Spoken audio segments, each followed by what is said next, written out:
¿Qué fecha es hoy? Hola, ¿cómo están? Muy buenas noches, bienvenidos a El Pentágono. Hoy tengo un panel absolutamente político. ¿De qué más vamos a hablar?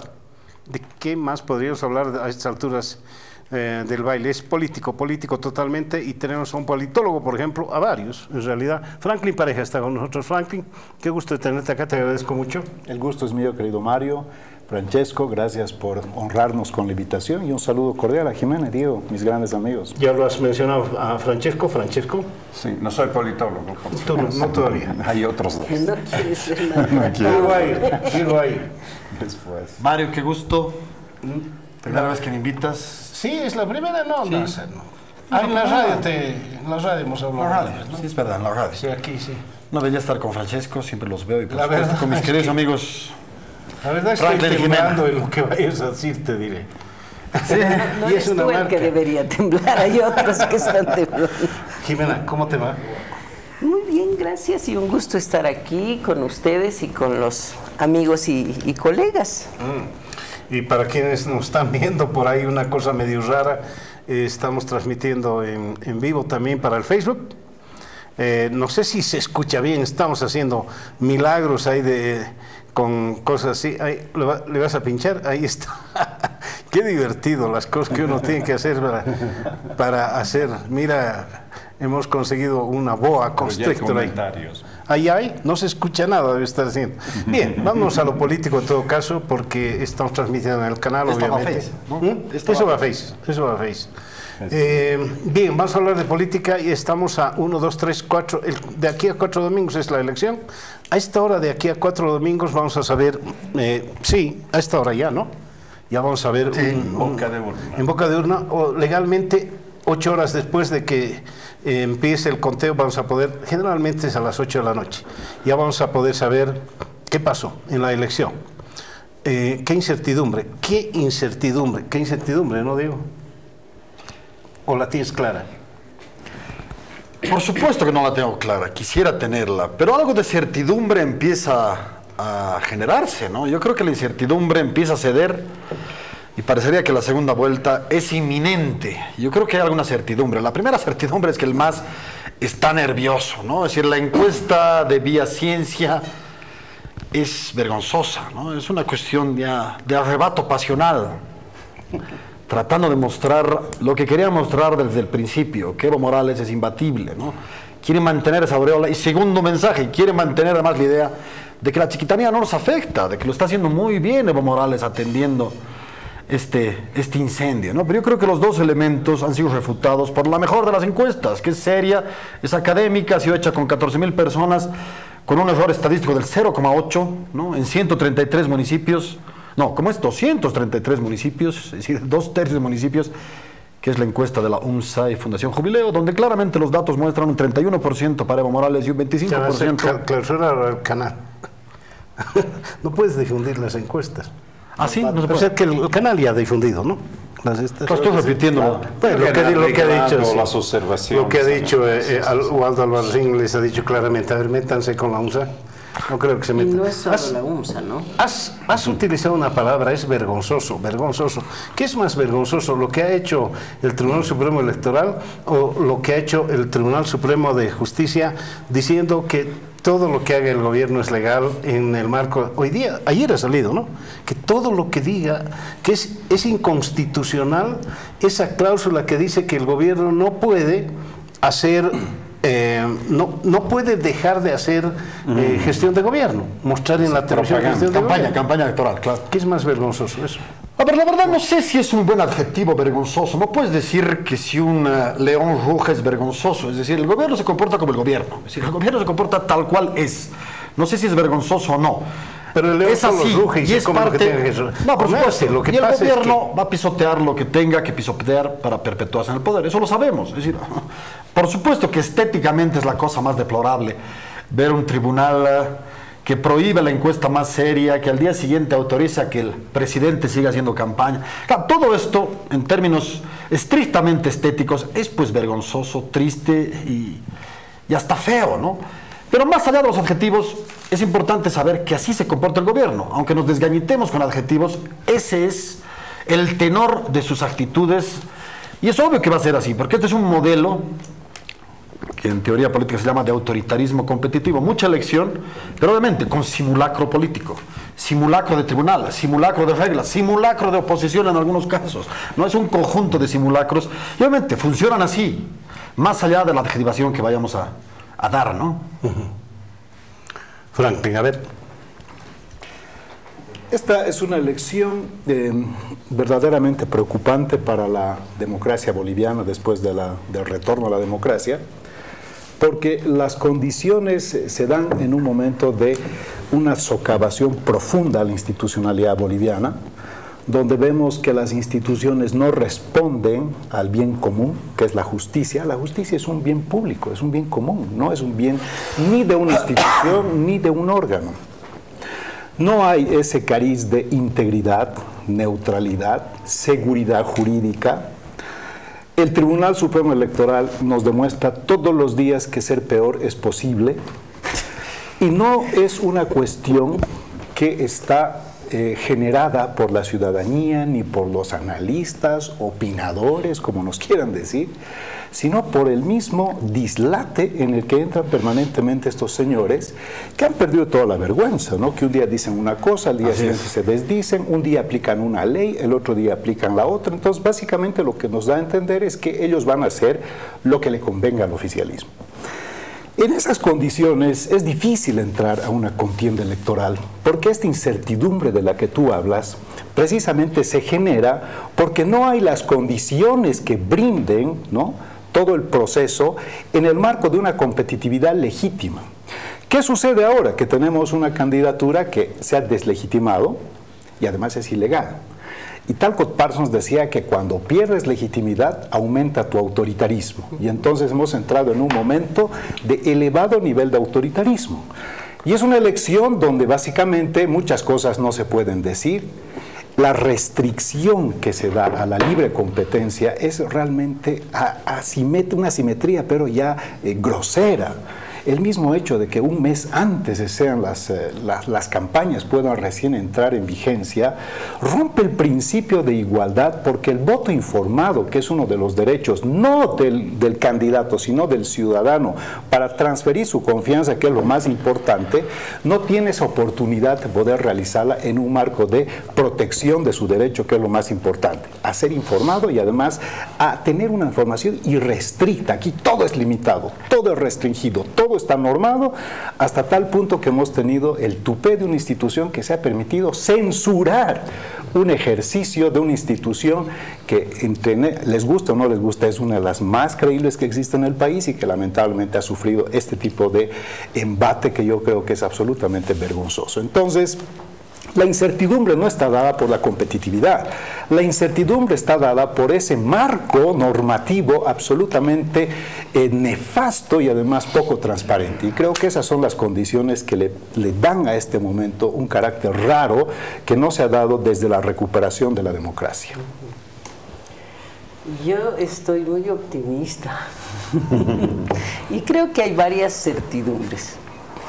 Por ejemplo, que esta es la única elección en la que se le puede ganar a Evo Morales después de 3 periodos consecutivos. No es la primera vez que estamos yendo estamos en una campaña yendo a una elección donde se le puede ganar. Para ser honestos, en las 2 anteriores sabíamos que no había tal posibilidad, más bien se peleaba por quitarle los 2 tercios en la asamblea, porque siendo realistas no se le podía ganar a Evo Morales. Ahora se puede.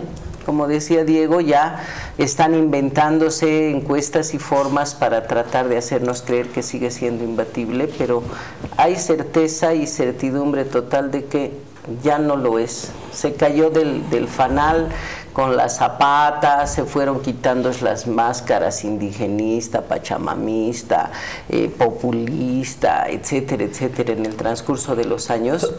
Entonces, ya no es el Evo Morales de las anteriores campañas, y es un Evo Morales vulnerable, es un Evo Morales que necesita realmente ahora ir de pueblo en pueblo ofreciendo prebenda, porque de otra manera ni en el área rural le va a ir muy bien.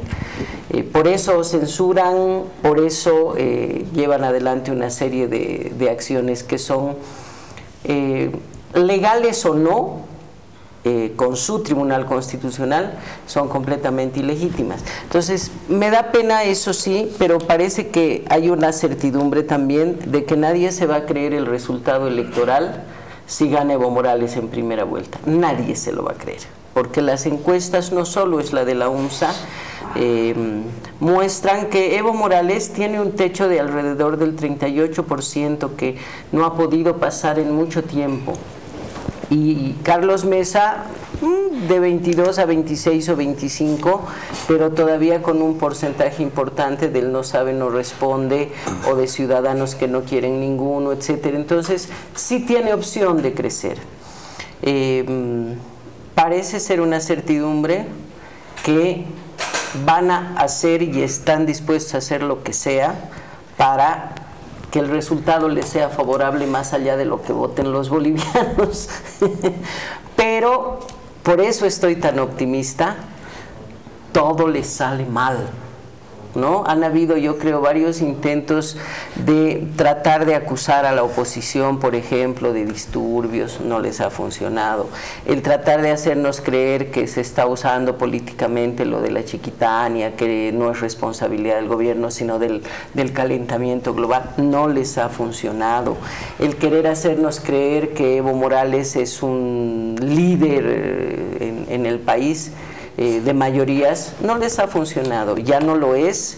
La minoría apoya en el sentido de que la mayoría de la población ya no quiere Evo Morales. Estamos hablando de alrededor de un tercio de la población que sigue confiando o creyendo que en su gobierno va a estar mejor. Entonces, esas para mí son certidumbres que ya no van a cambiar. Si es el proceso electoral más irregular de la historia democrática, eso no quedan dudas, pero al mismo tiempo ya ha perdido el control de la Asamblea. Con todas sus encuestas, a ver si tiene mayoría absoluta en algunas de ellas, en una de las cámaras, y en todas las encuestas pierde los 2/3 en ambas cámaras. Entonces, hay cosas en las que yo estoy optimista y me parece que hasta que transcurre el mes que falta, van a cometer más errores, van a llevar adelante mayores torpezas, y aunque no cometieran torpezas, pareciera que se les acabó. Tenía los astros alineados, estaba con mucha suerte cuando entró. Ahora, Mario, todo les sale mal, no importa lo que hagan, código del sistema penal, que la elección judicial, lo que quieras, revisen los últimos 2 años, todo les sale mal. Así que yo estoy muy optimista, espero que las cosas continúen así para el movimiento al socialismo, lo que implica que serán mejores días para la democracia, ¿no? Siguiendo con el análisis de Jimena, de esa certeza, diferentes encuestas, pero hay ciertas certezas, por ejemplo, que puede capitalizar más o menos la mitad del porcentaje que obtuvo en las anteriores elecciones. Esta es una... ¿Dónde se han ido estos votos? No parece que se han trasvasado a la oposición, porque también está estancada. Entonces, la clave, a mi criterio, son los indecisos. Falta 4 semanas. ¿Qué puede hacer cambiar de opinión los indecisos que eran ex simpatizantes, ¿no? Del MAS, de ese proyecto, y ahora por lo menos se han distanciado, lo están pensando? Y la última semana, sabemos, siempre es decisiva. He hecho un listado de cosas que tú dices a veces son incombustibles, ¿no? Ciertos candidatos. Pueden pescar a uno sacando plata del Banco Central de noche, le dicen, ah, no, lo están llevando a los niños pobres, ¿no? Siempre hay una explicación para eso, pero ya han nombrado el Tribunal Supremo Electoral, que responde muy bien a la propaganda del gobierno. No le digas al Tribunal Supremo Electoral que puede ser peor, porque te puede demostrar lo contrario. Hoy me he enterado de una pariente que vive en Colombia desde hace 10 años y siguen poniéndola en el patrón, a pesar que debería haber sido deputada, no ha votado, y es jurado electoral. ¿Qué está pasando? Bueno, ya habrá, ¿no?, que arreglar cuentas. Entonces, es parcial, pero eso incide, yo creo, en los indecisos. Porque si un sentimiento tiene fuerte el boliviano es de la injusticia, contra la injusticia. Es injusto, no es justo que se comporten así, ¿verdad? Los incendios. Los incendios yo creo es otro elemento que está picoteando bastante la reputación de Evo Morales como defensor de los indígenas, de la Pachamama. Eso nosotros lo sabíamos de tiempo, pero ahora lo sabe el mundo. Y eso tiene una influencia también en el voto del exterior. El caso OAS. Estoy totalmente de acuerdo. Cuando un proceso, un sistema está en decadencia, la suerte lo abandona. Esto en la historia se ve claramente. No es solo que se agota un proceso, es también que empieza a tener mala suerte en las cosas. Por ejemplo, con el Pozo Buyuy, para entrar a mi campo, ha tenido mala suerte. Tal vez si lo hacían un poquito más allá, más acá, tenían un poquito más de suerte, pero tuvieron mala suerte. Hace años, creo cuando murió Bakovic, José María, escribí una columna, La sombra de Baco, ¿no? O sea, la sombra del banco de Macbeth. Y la sombra de Baco está sobre este gobierno, de Bakovic en este caso. Este informe que hizo la diputada Rivero, el informe, no ella, ¿no? El informe ha quedado como chancho en trapecio, realmente. Yo no sé con qué cara van a defender. Ha salido algún diputado a querer defender eso. Indefendible. Ya son evidencias claras de cómo se manejaban las relaciones internacionales y, por tanto, los contratos entre dos caudillos como Lula y Evo. Y no solo en este caso, tenemos otros casos donde nos ha salido bien sacarle $300 millones por ser el gas rico en líquidos y lo dio, pero se cobró después, seguro, con esas empresas. El fracaso de la política energética parece que no incide mucho, ¿no? Hay cosas que sí inciden, esto puede incidir porque se revela un hecho de corrupción que involucra directamente al presidente. Es un asunto entre Evo y Lula, y no tiene que ver Quintana directamente, todos los demás que siempre los hacemos bailar. En este caso no bailan, ¿verdad? El tema de la salud es otro que muestra un fracaso. Uno ve la cara de la ministra de Salud. ¿Por qué no se toma una vacación de 2 meses y deja tal vez al ministro Aguilar arreglar ese tema con los médicos? Será más fácil. Otro tema que es muy sensible, como el circuito coca-cocaína, parece a la gente no le interesa, por 2 motivos. Primero, por la propaganda, que es mejor no tener muertos y inundar de cocaína, etc. El otro es, bueno, así nos entra plata, ¿no? De alguna manera ayuda a la economía, es decir, con un discurso, digamos que de ética no tiene nada, pero que funciona. Y la macroeconomía, que tampoco afecta a estos indecisos. Lo que sí afecta a los indecisos son las cosas que he dicho antes. Y una buena oposición debería aprovechar a lo máximo estos asuntos ligados a la corrupción, ligados a la ineptitud, a la parcialidad, asimetría de la cual hablaban ustedes. Ahora bien, caramba, el tema pasa ahora por volver al pasado. Pero ¿cuál pasado? Esa es mi pregunta. ¿Cuál pasado? ¿Pasado de neoliberal? No, para nada. Tengo la impresión que alguien debería estar preocupado por algunas cifras. Jimena ha hablado has hablado de las cifras. No, de las cifras no importa. Digamos que el señor Evo Morales tenga 35%. Eterno. Ajá. Y que Carlos Mesa esté en 30, 25, una cosa así. Y que el señor Ortiz esté en 8, 9, 10%. Y yo estoy recordando en este instante lo que pasó en el 85. 3 partidos se disputaron y durante ya muchísimo tiempo su permanencia en el poder. El MNR, ADN, el MIR. Pero después ya con ADN, MNR y el Acuerdo Patriótico. Y después ya se sumaron partidos como Condepa y la UCS. Y después la NFR. Y después el MAS, al final, ¿no? El 2003.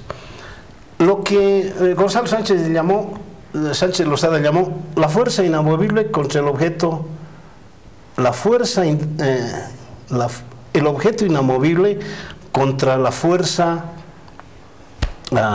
invencible. O lo que el señor Álvaro García Linera llamó el empate catastrófico. Con estas cifras, yo quisiera saber cuán cerca de volver a redituar el empate catastrófico estamos. No importa quién esté más arriba, quién abajo, quién fuera, vaya a ser presidente o no. ¿Cuán catastrófico va a ser nuestro empate? A ver, fíjate, matemáticamente, tanto Evo Morales, Carlos Mesa y Óscar Ortiz podrían ganar, matemáticamente, tomando algunas referencias de estudios serios. Probabilísticamente, que es diferente, porque vos sabes que matemáticamente es lo que dicen los equipos de fútbol, ¿no? Matemáticamente todavía puedo clasificar, estás en el 5º lugar, pero esa es la matemática. Ahora vamos a las probabilidades. Probabilísticamente, Evo Morales está más cerca de ganar e ir a una segunda vuelta, en la probabilidad. La segunda probabilidad es que Evo Morales gane en primera vuelta. Menos probabilidad, pero esa es la segunda probabilidad. Y la tercera probabilidad, que ya estaba descartada, es que Mesa también ahora puede ganar, ha entrado en el juego, pero puede ganar y forzar una segunda vuelta. Así está en este momento, más o menos desde el punto de vista probabilístico. ¿Qué podría suceder? ¿Por qué existen estas probabilidades? Por una razón elemental. Hay un bolsón demasiado grande entre no sabe, no responde, nulo y blanco.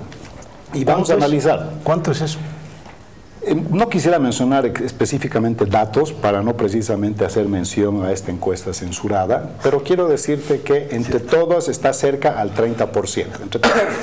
Ahora, te voy a decir una cosa. El voto blanco significa indiferencia. Ninguno me convence. El voto nulo es un rechazo al proceso y es el más alto de este bolsón. Tú dices, ¿qué está pasando en términos de estrategia política? Porque esta es una parte yo creo que sustantiva. Si todo el día desde las oposiciones, desde las plataformas, desde los colectivos y desde las fuerzas políticas andan taladrando que este es un binomio ilegal, que es trucho, que no hay que participar, obviamente lo que estás haciendo más bien es desmovilizar al electorado más que movilizarlo. No estás alineando los esfuerzos en pro de una victoria, sino más bien estás haciendo que la ciudadanía tome una sensación de rechazo a este proceso.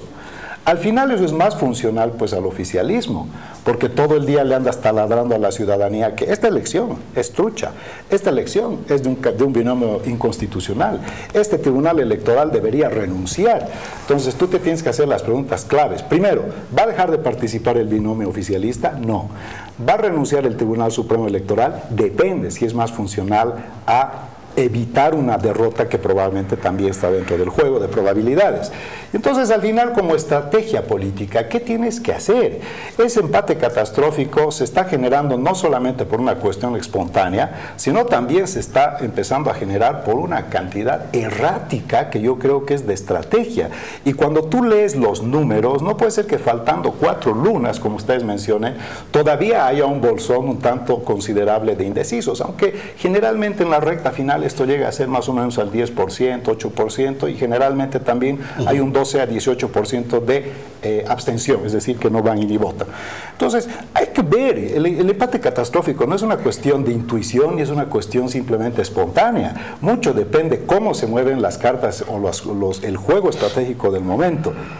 Valdrá la pena desmovilizar al electorado. Si tú le taladras todo el tiempo, es trucho, oye, muchos ciudadanos van a decir, no quiero ni participar de este circo. De este trucho.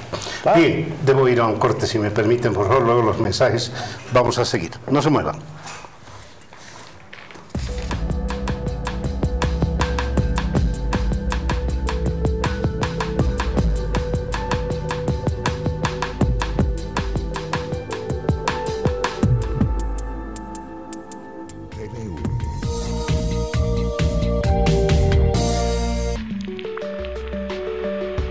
Carecer de libros propios es el colmo de la miseria.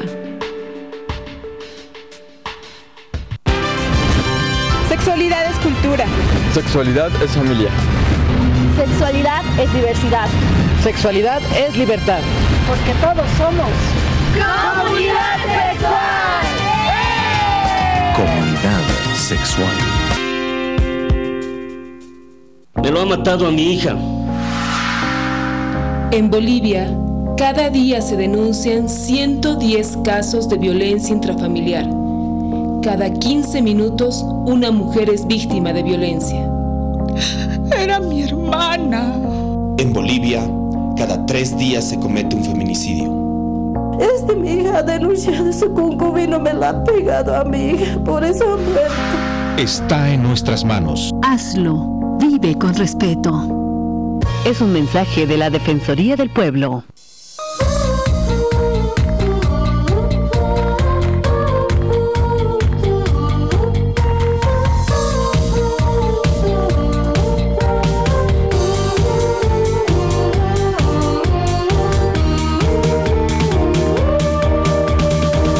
La nueva televisión universitaria. Access piensa en los que están empezando un nuevo camino, en las nuevas pymes, las startups, los recién casados, los estudiantes, los recién graduados, los del primer empleo. Por eso ahora, con esta nueva velocidad, Access les da internet a todos ellos. 5 megas de alta calidad por solo 69 bolivianos al mes los primeros 6 meses. ¿69? Sí, 69. ¿En serio?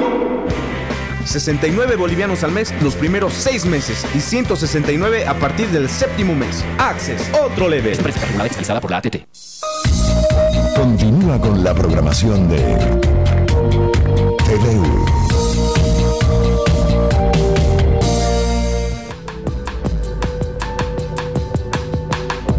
Bien, gracias.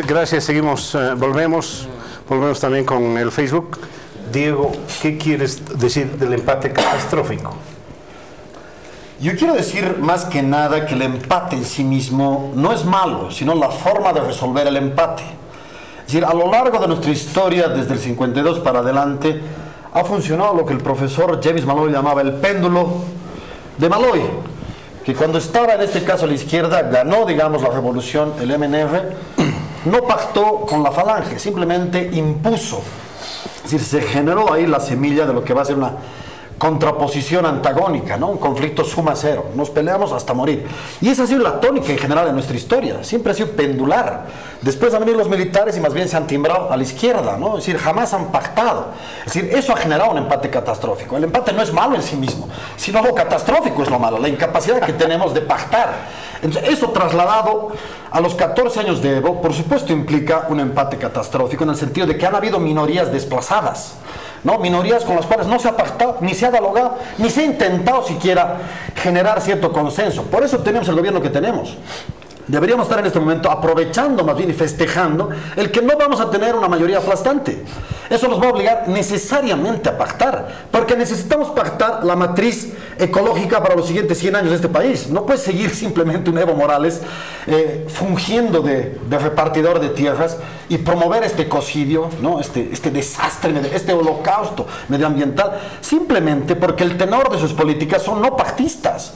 Es decir, el empate comienza ahí, en esa lógica, ¿no es cierto?, simplemente de tabeo, de desplazamiento de la oposición.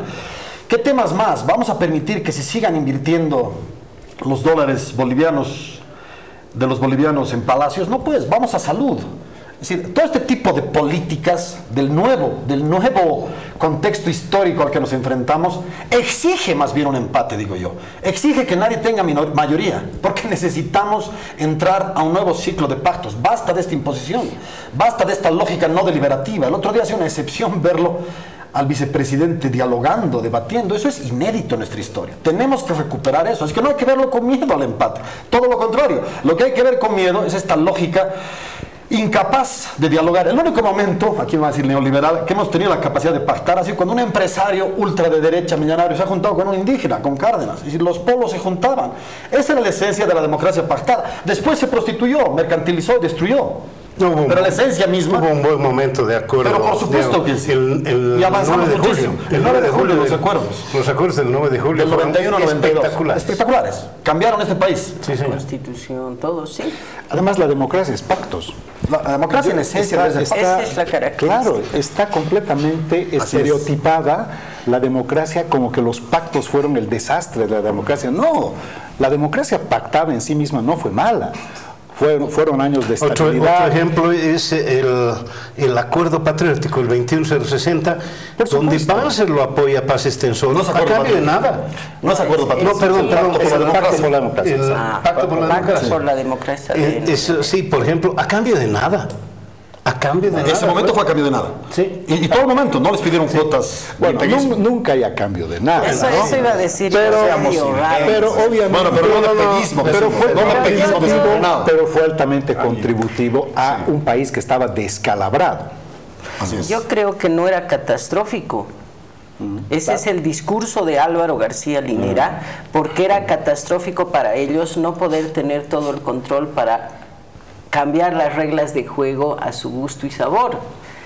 ¿No? En ese momento no era un partido, eran el bloque de los departamentos de la llamada Media Luna, ¿no?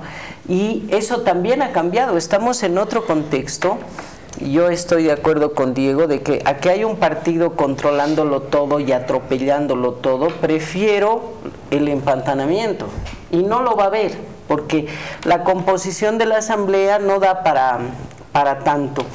Hay 9 candidaturas, hay gente que se preocupa, parten mucho el voto, pero yo he hecho el ejercicio, Mario, con 3, 4 encuestas, menos la última de Vía Ciencia, porque la verdad es que no le doy credibilidad, pero con varias anteriores, para ver la distribución, la transformación de votos en escaños, en el Senado y de plurinominales, porque no tenemos datos de uninominales, que es diferente como para poder opinar.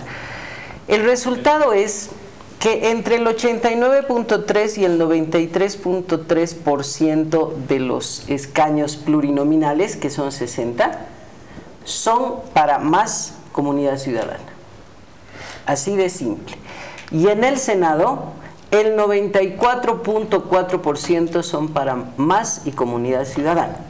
En otras palabras, cuando decías que matemáticamente Ortiz puede, yo digo, te estás volviendo matemático como el Álvaro, porque no a ningún lado le ajustan los números.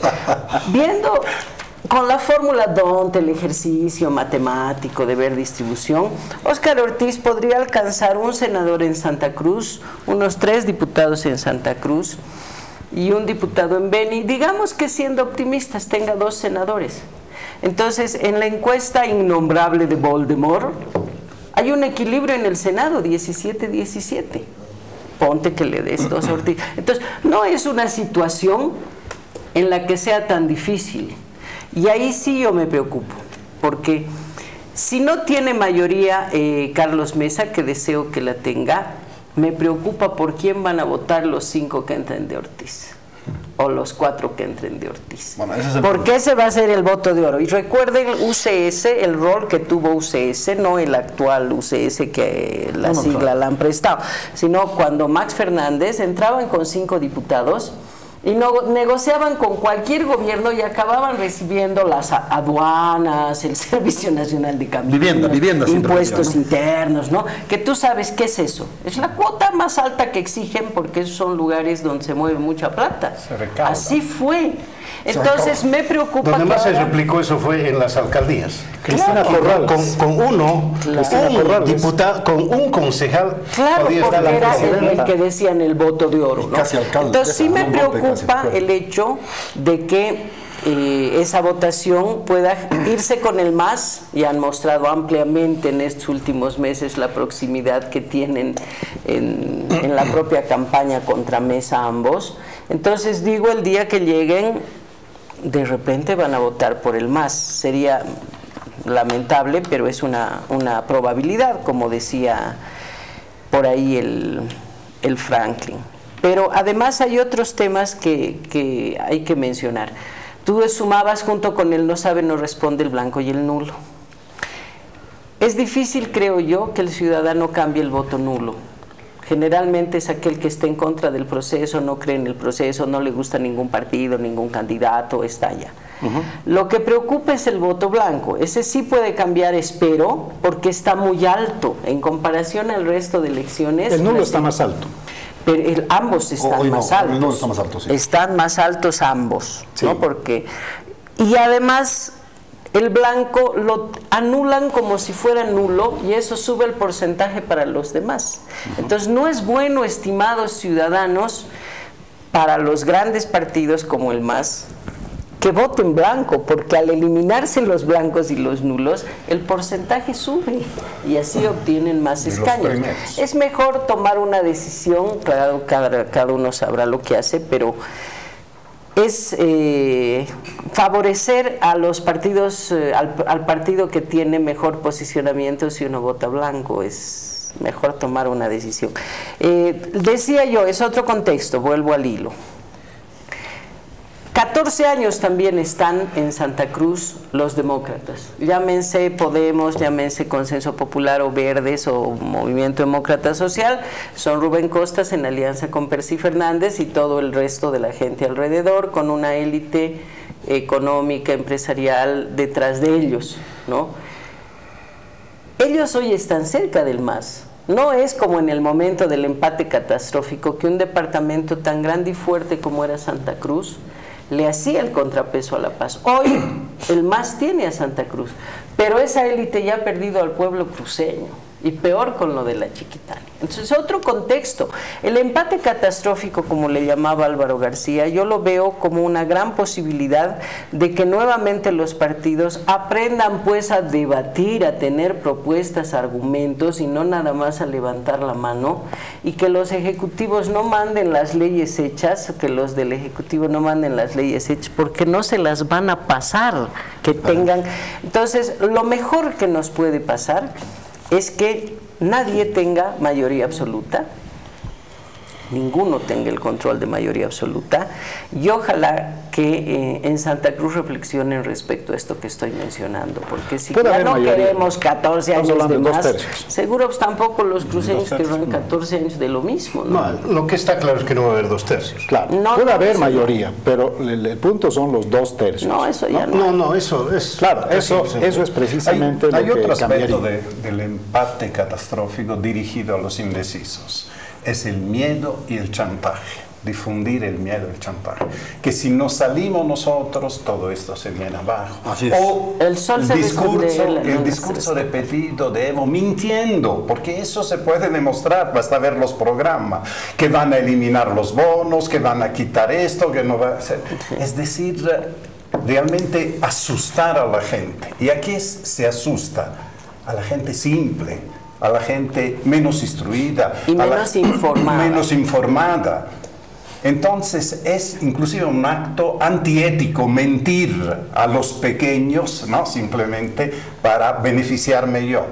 Por lo que se puede ver comparando los programas, nadie está proponiendo una revolución. Todo están poniendo la mirada en las cosas que funcionan mal, y hay muchas cosas que están funcionando mal.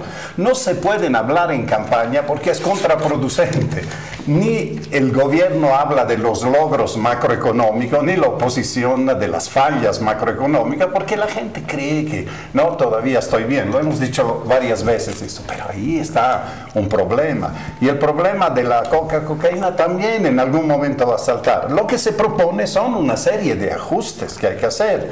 El momento que la deuda externa llega a 10.000 millones de dólares y tenemos 7.000 en total, incluyendo las reservas en oro, en las reservas internacionales, tenemos un desequilibrio, y esto es algo que si le sumamos a la deuda interna, obviamente es preocupante. No se puede seguir gastando cuando no tienes los ingresos que tenías antes. No puedes seguir, lo hemos dicho muchas veces aquí, desperdiciar una riqueza potencial que tiene Bolivia, que son las energías renovables, y seguimos quemando el gas en las termoeléctricas solo para tener electricidad barata.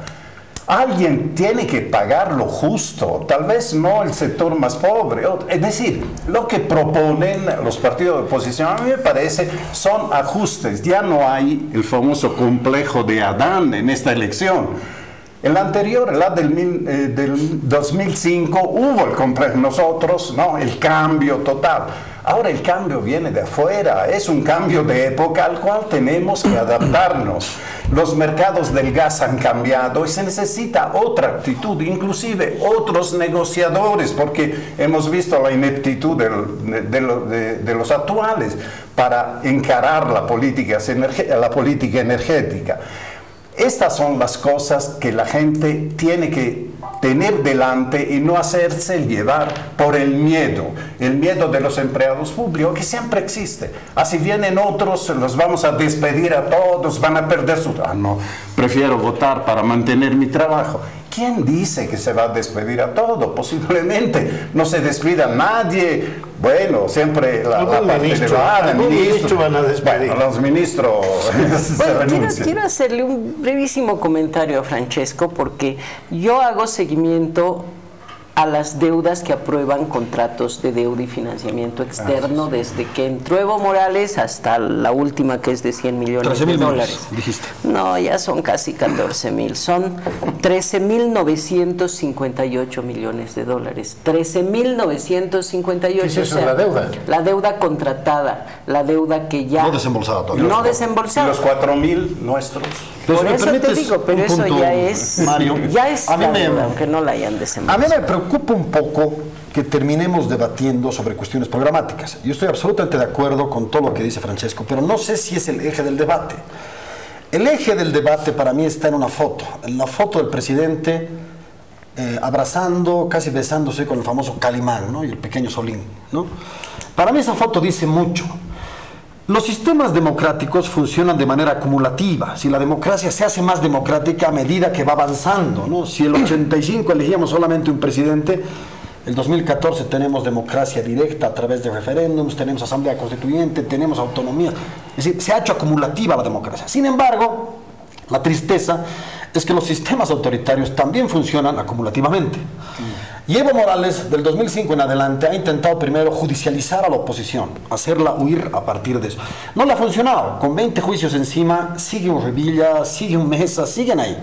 Es decir, después ha intentado copar los medios de comunicación, ¿cierto? Someterlos, es decir, entregar la pauta publicitaria solamente a los amigotes. Hoy Manuel Canelas maneja 165 millones, por supuesto, para los neuronas y etcétera. Esto no va a ser, pues, para la oposición, ¿no? Ni va a ser entregado de una manera regulada. Tampoco lo han logrado. Sigue habiendo libertad de expresión, menos por deseo del gobierno que por fuerza de la sociedad civil. Tercero, han intentado comprarse a la gente. Es la fase de clientelización a través del Evo Cumple. Ni con 15,000 millones de bolivianos en el Evo Cumple la gente se ha dejado comprar. Es decir, se va haciendo acumulativo. Cuarta fase de esta acumulación autoritaria: manipulación de leyes, ¿no? Manipulación del 21F, intromisión en el Tribunal Electoral, destrucción de las instituciones. Todo esto es acumulativo. Cuando se van jugando esas cartas, les queda solamente un as bajo la manga. Ese as se llama fuerza armada, se llama represión. Es decir, esas sonrisitas con Calimán no son casuales, son parte de este proceso acumulativo. Nuestra mente tiene que estar puesta en una sola cosa, en que si estos señores pierden, van a intentar por cualquier medio quedarse. Por eso no podemos permitir que ninguna oposición siga jugando a ser funcional al MAS. Votar por Ortiz es votar al MAS. Es decir, tenemos que hacer fuerza a los bolivianos y darnos cuenta que estamos en un momento no de discutir programáticamente, Francesco, que es sumamente interesante, por supuesto, yo también estoy en eso, sino de darnos cuenta que estamos casi en el último, ¿no es cierto?, el último resbalón para terminar de destruir la democracia. Tenemos que recuperarla. Y aquí el voto es clarísimo, esa es la primera opción. A ver, yo quisiera ir en esa línea. Yo creo que es muy importante hacer un mix programático y de la coyuntura, porque no se puede disociar lo programático, que en alguna medida es también gran parte del erosionamiento que ha sufrido el MAS. Fíjate, el movimiento al socialismo tenía 60%, uno más, uno menos. Hoy en día es casi la mitad, tú mismo has dicho entre 30 a 35, ¿verdad? Ya. ¿Dónde está esa mitad que prácticamente se ha erosionado? Esa mitad ha migrado, ¿dónde? Quizás en alguna medida a Carlos Mesa, quizás, pero ese estancamiento demuestra que ese erosionamiento tampoco es que automáticamente ha virado. Ahora, siempre se dice, aquí el incordio es Óscar Ortiz. Si tú analizas cuánto es el voto blanco, el voto nulo, el no sabe y no responde, te vas a dar cuenta que con ese bolso, capturando ese bolso, ¿no? Es mucho más que lo que tiene Óscar Ortiz, y entonces no está sabiendo... Igual iríamos a hacer una vuelta. Escúchame, no está sabiendo capitalizar realmente eso, y eso tira por el suelo ese discurso medio repetitivo, machacón y casi político de que es Ortiz la piedra en el zapato, es Ortiz el que va a inviabilizar la democracia, es el Ortiz el que... Oye, si estuviéramos en este momento con 5% de blanco, 3% de nulo, probablemente el voto de Ortiz sería fundamental, gravitante, vital y decidiría el curso de la historia. Pero así como están los números, y que por cierto hace un rato te dije matemáticamente, es matemático, Jimena, porque después he ido a la probabilística y te he dado 3 probabilidades donde no entra Ortiz porque probabilísticamente Ortiz no tiene ninguna probabilidad de ser presidente, o sea, de pelear, ¿no? Probabilísticamente. Fíjate, yo voy en la línea que tú decías. ¿Por qué? Porque el gobierno del pueblo quiere el movimiento socialismo, una construcción compleja. Hoy en día es el gobierno de las corporaciones. Para empezar, son aliados estratégicos el agropoder, los ganaderos, el sistema financiero, los constructores, por un lado. Por el otro lado tienes a los mineros, tienes a los choferes, tienes a algunos comités cívicos, tienes algunas universidades y también tienes la COP. Y por el otro lado tienes gremiales, tienes importadores, tienes contrabandistas. Este es un bastión durísimo, que no le interesa la corrupción, no le interesa la quema de la Chiquitania, no le interesa los problemas estructurales que está viviendo el país y todo este aspecto programático que tú has descrito. Ese erosionamiento precisamente va por este lado, por el desencanto, por ejemplo, de la salud, de la seguridad, de la educación. Entonces, yo no disociaría, pero básicamente con esto concluyo. Fíjate, efectivamente estamos a 4 lunas y no es que haya certidumbre o incertidumbre. Lo que pasa es que no hay seguridad jurídica de este proceso, ¿verdad? Entonces, las Fuerzas Armadas y la policía son pues también altamente funcionales. En eso coincido plenamente contigo. Si algo ha sucedido es que este gobierno de socialista no tiene nada, porque es un gobierno corporativo. Hoy en día funciona para las corporaciones y no funciona para el pueblo propiamente. Y lo que está sosteniendo su voto duro son las corporaciones, que son poderosas, que irradian, que tienen además una cantidad importante de masa crítica, que actúan además corporativamente, en línea. Y a eso le tienes que sumar lo que es también el voto rural, que aunque se ha erosionado, sigue siendo duro, porque ¿cómo se vota en el área rural? Tienes que tener contacto con los dirigentes, con los líderes y no necesariamente con la comunidad. Y ahí el movimiento socialismo sigue teniendo una hegemonía importante. Claro. Entonces, no es que esto se haya desbaratado, se haya erosionado, más bien es un gobierno que tiene corporaciones muy fuertes, muy duras, y digamos que focalizarlo a Óscar Ortiz como el actor fundamental, yo diría que es contributivo al MAS con su participación, pero no es determinante en el fondo, querido Diego. Yo quiero... Después respondo unos minutitos. No, dale, responderle. Solo muy rápido. Yo no creo que sea determinante, es un conjunto de factores. Incluso Chi es preocupante que nos robe un punto como oposición. O sea, y Chi, por supuesto, es un aliado. Lo ha nombrado doctor honoris causa Evo Morales en la universidad. Entonces, por supuesto que sí, un punto es un punto. No, más que Ortiz como persona, es importante que Santa Cruz cobre un protagonismo en la vida política. Entonces, de alguna manera tiene que sumarse en un eventual victoria de la oposición. Por ahí ustedes son los que manejan la política. Yo lo manejo tan tangencialmente desde el periodismo. ¿Qué tal el razonamiento así de Óscar Ortiz? Ok, no voy a ser presidente pero me estoy preparando para el 25 y para eso necesito una buena bancada parlamentaria. No, es para ser gobernador, yo creo, porque sabe que va a tener 3, 4 parlamentarios, no más, y con eso no vas a cambiar la historia de tu partido. Probablemente si te sumas a una de las dos fuerzas, sí, pero en términos personales yo creo que le apuesta a la gobernación. Diego hablaba de la foto, cómo le preocupó la foto con el Calimán, a todos, pero también a mí me preocupa y me preocupa cada vez más que los miembros del Tribunal Electoral vayan a reunirse con el presidente, ¿no? Y que a nombre de las resoluciones de su Tribunal Constitucional, no solamente de manera ilegal o ilegítima, sino que les autorizan todo, piedra libre, si quieren cambiar candidatos, métale, todo, ¿no? Entonces, digamos que son varios planes alternativos, porque el plan A es quedarse como sea. Seguramente el plan B es como sea ganando por las urnas. El plan D será el Calimán y Solín, y si puede Batman y Robin. Pero yo creo que hay un plan C que debemos también preocuparnos, y ahí a mí me asusta que los comités cívicos o el CONADE o los médicos o los analistas acaben siendo funcionales al MAS pidiendo la renuncia de estos impresentables vocales del Tribunal Supremo que no han dado la talla a ningún lado. Quiero hacerles recuerdo que cuando la banda de los 7, la elección 2014, habían mesas en Tarija con 1.400 electores, acuérdense, para la subnacional.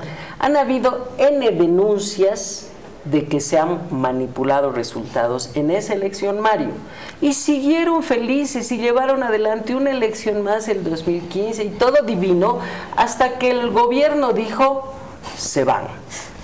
Entonces ahora todo el mundo que se vayan, viene el vicepresidente y dice el pueblo lo pide, se van, y ese es el pretexto para que no haya elecciones 20 de octubre. ¿No? Ahora, ¿cuál es mi conclusión? Si más postergan, peor les va, porque día que pasa, día que pierden. No, yo no sería tan catastrófico. Las elecciones son en un mes y se van a hacer.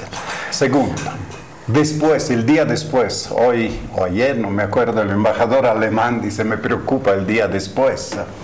A todos puede preocupar, pero hay que ser optimista. La democracia tiene fuerzas internas. Por ejemplo, las instituciones. ¿Ustedes creen que la fidelidad de ciertas instituciones, la fiscalía, el ejército, etcétera, sea infinita, sea absoluta hacia un régimen? Cambia de presidente, van a hacer cola los fiscales para ir a denunciar los hechos, quién había sido, los que les daba orden. Así funciona, siempre ha funcionado así. Entonces, hay instituciones que están destruidas, pero hay gente sana, hay buenos fiscales, hay buenos jueces. Estos van a poner el pecho.